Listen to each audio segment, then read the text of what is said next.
Well, some people count down the days till 4th of July weekend. Some people count down the days to training camp. Some people count down the days to Halloween, to Thanksgiving, to Christmas.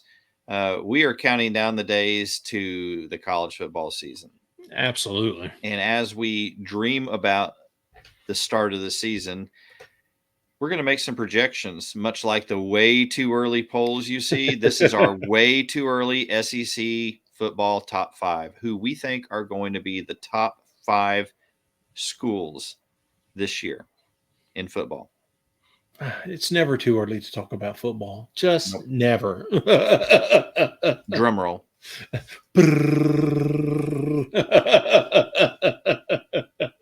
Whoa. That's my drum roll. That's one of my moments right there. That was better than the one that Mrs. Griswold did in Christmas Vacation.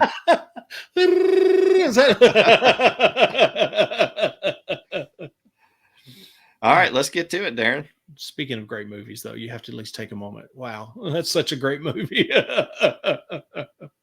Absolutely. All right. Want to start with number 5? Let's start with the bottom and work our way up. All right. You want me to go? You go. You lead the way. All right. I am very, very torn on number 5.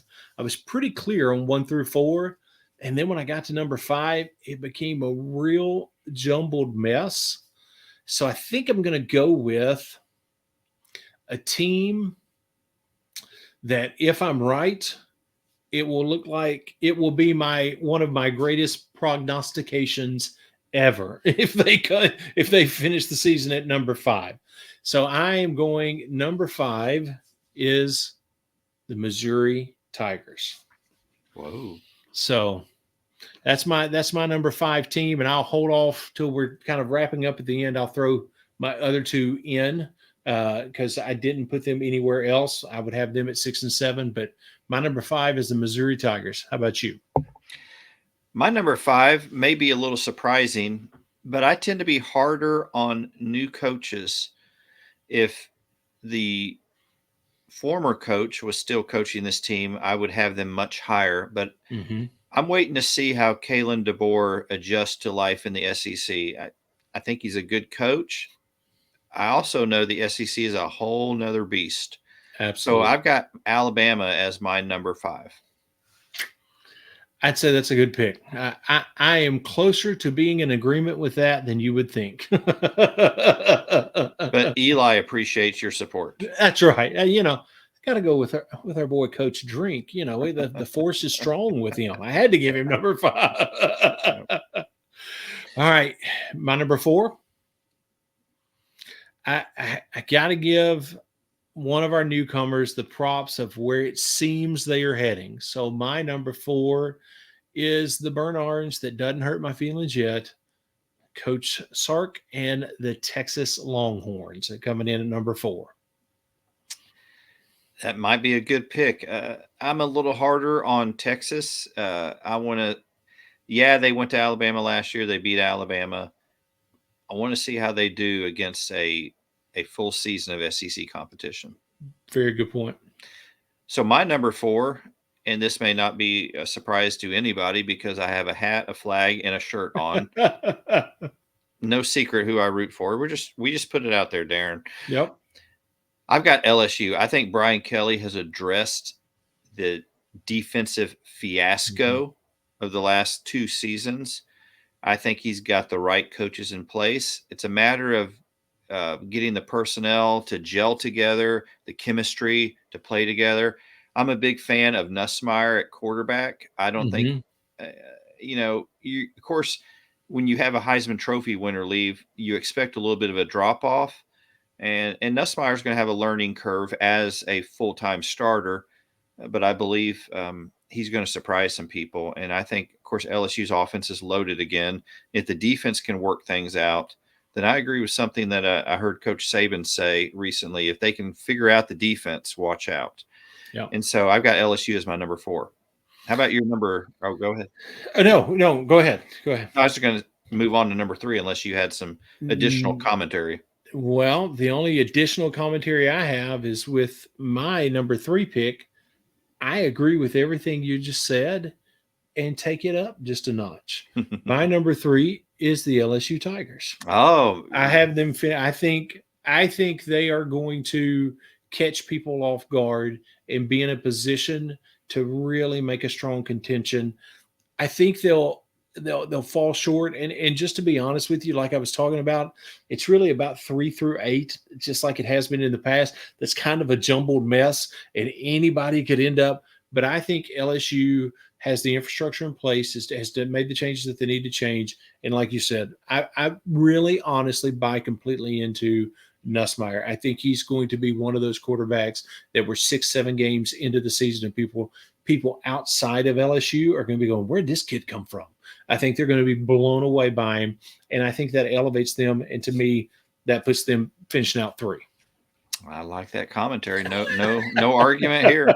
I thought you might be happy with that one. I'm surprised that I had them higher than you, but we'll leave that be. You're gonna have to put on some purple and gold next week. Well, my number 3, I'm going back on the Lane train. I like what he has put together. Ole Miss. I think they are a scary team this year. Jackson Dart, another year in that system, and so I've got Ole Miss as my number 3. How about you? Oh, you already said LSU. That's right. But I have Ole Miss as my number 2. I agree with everything you just said. I think what they had already done in recruiting, the way they've compensated, and they're still adding running backs. They added 2 this past weekend out of the transfer portal that will most likely be special teams guys. But one of those guys is a group of 5,000-yard rusher. Coming out of last year. And so they have the most crowded running back room. And to me, the real edge that gives them is what can an offensive mind like Lane Kiffin do with that many options, putting people in different positions and slot positions and all of these different kind of things. To me, if I'm a defensive coordinator that's going to have to face him this year, that's a scary proposition to me. So I think that, again, gives them an edge. And to me, that puts out Ole Miss at number 2. How about you? My number 2 is Q Rocky Top. Really?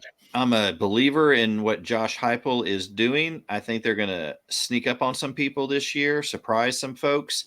I've got the Volunteers in the 2 position.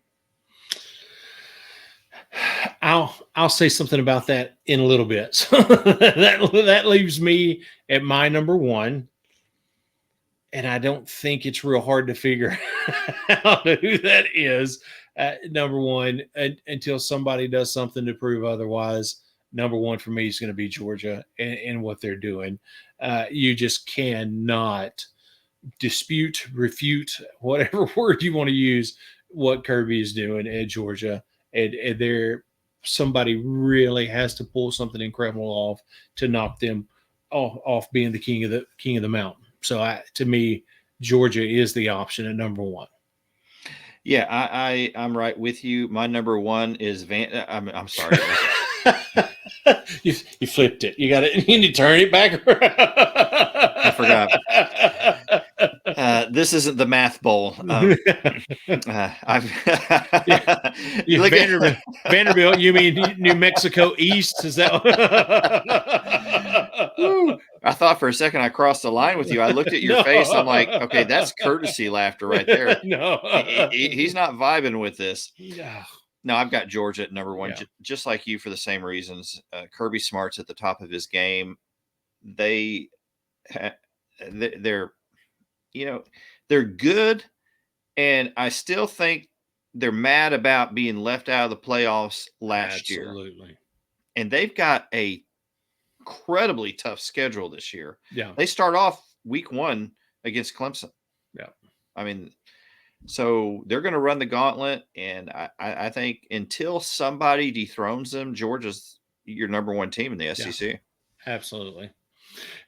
And schedule. Speaking of schedule, just real quick, that's one of the things that made me put Missouri, because when you look at their schedule compared to a Georgia, Florida, a Vanderbilt, those are some tough tough schedules coming into next year or going into next year.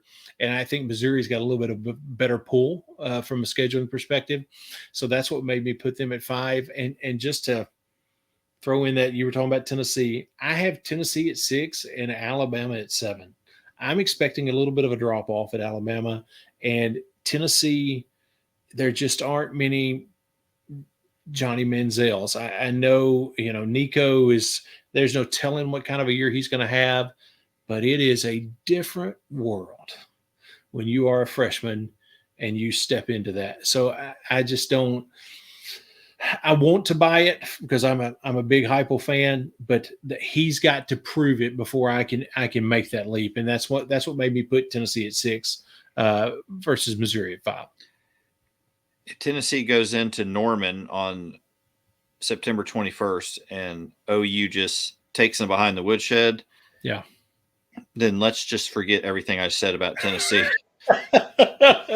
But if they can go in and they can pull out a victory in Norman, yeah, I think some people's heads are going to turn. Like maybe this Tennessee team's for real, but that is a incredibly big matchup early in the season.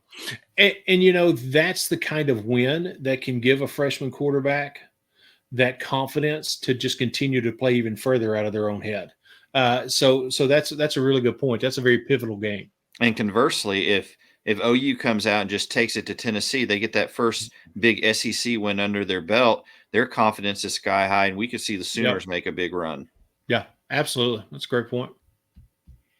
Well, that's our way too early top 5 SEC football teams. Let us know who your top 5 are, and if you agreed with any of our picks or if you disagreed with all of them or one of them, let us know. State the case for your team. We'd love to hear feedback from you to tell us, what you think.